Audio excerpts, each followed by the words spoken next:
Resident Evil Requiem just got some huge new updates, thanks to Capcom's recent overview video and developer diary of the game just days ago, along with a bunch of new information provided in the form of a Q&A. On top of that, we have some additional leaks and rumors to go over here regarding some pertinent details that Capcom, according to a leaker, omitted from this recent update of Resident Evil 9. We've got a lot to go over here, so if you'd like a complete consolidation of everything we know about Resident Evil Requiem, along with a few leaks and rumors for good measure, you are in the right place. As always, show your support by Alyssa Ashcrofting that like button and participate in my giveaway in what will likely be this year's biggest survival horror game, Silent Hill F. Pick up some new swag and save 10% off your total order on GamerSupps while you're at it by using the link in the description.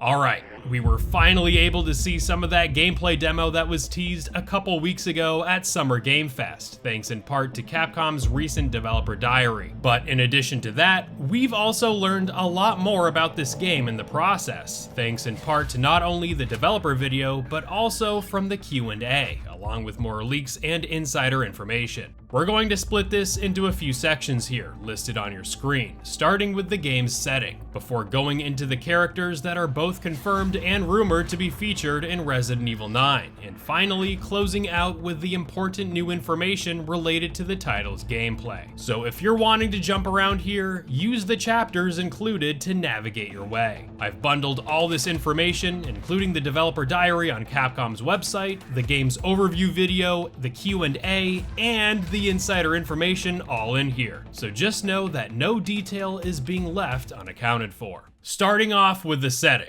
We all knew from the moment this game was announced that Raccoon City was going to star as the setting of Resident Evil Requiem, bringing the series back nearly 30 years to the remnants of the once bustling metropolis that lay host to Umbrella Corporation and a number of iconic landmarks. However, before the direction of Resident Evil 9 was fully settled on, Capcom revealed that Resident Evil 9 did, in fact, start development as an online multiplayer game, something that series insider Dusk reported on in a post back in May 2025 last month. After realizing that an open-world multiplayer game was not the direction that fans likely wanted to see the franchise go, the game got refocused into the survival horror direction we see presented in the premiere trailer and in the recent gameplay from the demo. The fact that Capcom clarified at the very beginning of their overview video that RE9 is a single-player offline horror game further iterates their commitment to this direction. Returning back to the current setting of Resident Evil 9, Capcom presented some concept art from their developer diary that highlights a departure from the rural settings of Resident Evil 7 and 8 to a more rustic and urban setting that Capcom refers to as metal and noir.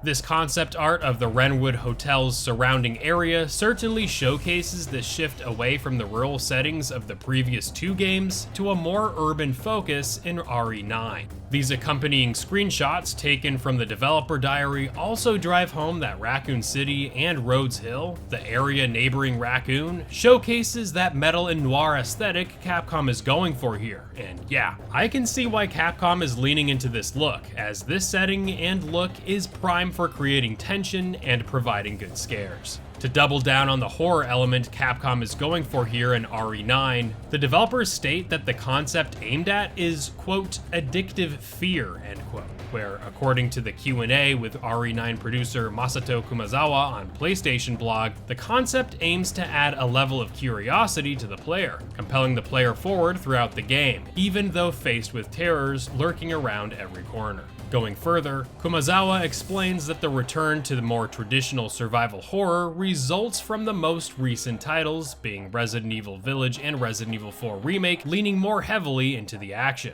With fear and terror being something that players tend to grow accustomed to over time, Resident Evil 9 is being developed to maintain a level of tension throughout that keeps players on their toes through the entire experience. Now, are you a fan of the setting of Resident Evil 9 and its direction to a more urban location? Let me know down below, but man, I gotta say that not only experiencing the dilapidated ruins of Raccoon City, but also the creepy outskirts of Raccoon in Rhodes Hill is likely going to serve up some awesome scares and provide good tension. When speaking of a vessel in which to feel that distress and terror, Capcom decided to introduce a new character that would star in Resident Evil 9. Grace Ashcroft, where players could experience every fright, tremor, and shriek alongside this brand new protagonist. Humorously stating that Leon would so much as backflip when startled by a threat, Capcom decided to really usher in this resurgence to survival horror with a fresh protagonist, whose introverted and easily frightened nature proved just the right fit.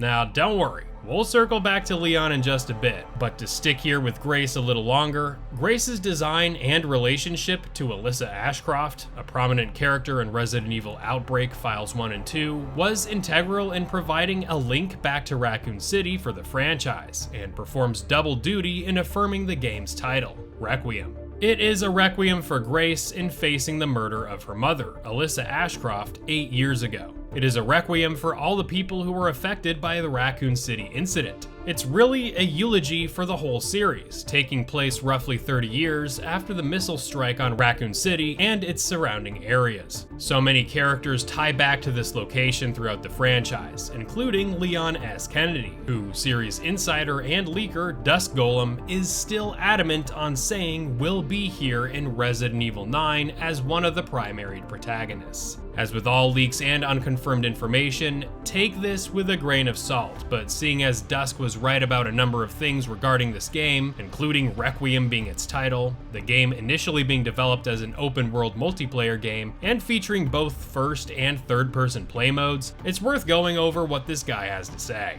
First, I'm 100% sure Leon is the protagonist still. Nakanishi talks about how they've always thought about making Leon the protagonist, but he isn't a good fit for horror, Dusk remarked in his post on Twitter. However, Resident Evil 9 is not sold as a pure horror game. They sold it as a game with, quote, aspects of psychological horror with pulse-pounding action, end quote. And as the PlayStation blog mentioned, while survival horror takes center stage, Resident Evil Requiem will feature high-stakes cinematic action that will take the series in a bold new direction. This has been further iterated with the game's listing, stating that, quote, Resident Evil Requiem takes the series back to the iconic Raccoon City, home of the biological disaster that shook the world, combining deeply terrifying aspects of psychological horror with pulse-pounding action that franchise fans know and love. Jeff Keighley also mentioned as much when he introduced the game to the stage at Summer Game Fest, so while action may be all but absent from the announcement trailer and the snippets of Grace's gameplay from the demo, the title is confirmed to be featuring some action here, which, of course, could be alluding to Leon being present in Resident Evil 9. I'm, of course, not saying that action equals Leon, as Capcom jokingly equated during their presentation, but considering the amount of leaks and insiders that still claim Leon as a protagonist here in Resident Evil 9 is something you should certainly entertain. RE9 is a big game with a lot left to see, so don't throw your arms up and beg for mercy when Capcom says Leon isn't the right fit for horror. Capcom did pull a fast one on us at Summer Game Fest with the announcement of this game after all. At the end of the day, Capcom didn't outright say that Leon isn't in RE9, but yeah, you get the point.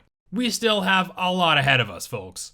Alright, let's get into the juicy gameplay demo and features. As an FBI intelligence analyst, Grace is tasked with investigating the Wrenwood Hospital, the scene of the crime of a series of murders, and also a place that 8 years ago laid host to the murder of her mother, Alyssa Ashcroft. Now, things don't go as planned, and she ends up finding herself tied to a gurney at Rhodes Hill Chronic Care Center in an area just outside of Raccoon City. These screenshots from Resident Evil Outbreak and Resident Evil The Umbrella Chronicles showcase just how close Raccoon City is to Rhodes Hill from these shots of Raccoon City's subway system. Trained to use guns, Grace is seen navigating this creepy care facility all while being hunted down by a mysterious stalker enemy. This enemy is massive, able to crawl up walls and on ceilings, and works through a mixture of dynamic AI and scripted events. I'm still holding out the possibility that this enemy could be Lisa Trevor, but